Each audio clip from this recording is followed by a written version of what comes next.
চাচা, বাড়ি ঘর এত সাজানো কেন, আর হেনা কোথায়? আজকে এই হেনাকে নিয়ে একটি কবিতা হবে।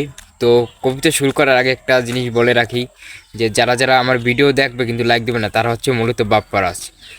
আর যারা যারা ভিডিওতে লাইক কমেন্ট দেবে তারা হচ্ছে অমিতে হাসান, কারণ অমিতে হাসান হেনাকে পেয়ে গেছি। তো কবিতাটি শুরু করি। হেনা গেল শ্বশুর বাড়ি, বলবো কত আর, হেনা হেনা করিস না রে, বাড়িতে তুই সার। হেনার শোকে আমার বুকে কষ্ট বয় চলে, কানের কাছে কে ছেলেটা হেনা হেনা বলে। হেনা কোথায় শুনলে উঠে রাখ, সাজানো এই বাড়ি থেকে তুই জলদি ভাগ। হেনা আছে স্বামীর কাছে, শুনতে কি আর চাস, এখন থেকে বিড়ি হাতে কাটা 12 মাস। দুচোখ ভরে দেখবো না আর হেনা মেয়ের মুখ, ফায়দা নেওয়ার মানুষগুলোর বন্ধ হলো সুখ।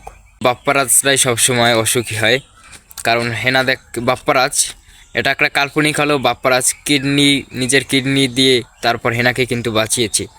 হ্যাঁ, হেনা কিনা অমিতাভ চানকে নিয়ে ভেগে গেছে, ঠিক আছে, ভেগে যায় নাই, দুঃখিত।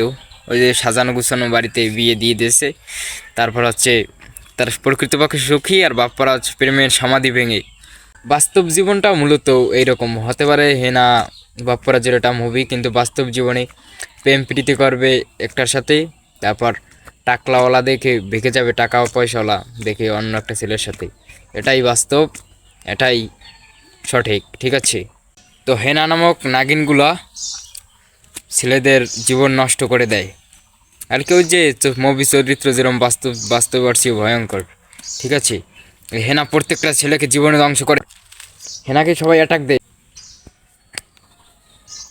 হেনা হেনা হেনা হচ্ছে বাপ্পারাজকে দেওয়ানা বানিয়েছে, যে হেনার মতো হাজারো যুবতী দেশটা কাজ ধ্বংস করছে, ঠিক আছে। তো পরবর্তী ভিডিওতে আবার দেখা হবে। সে পর্যন্ত সকলেই ভালো থাকুন, সুস্থ থাকুন।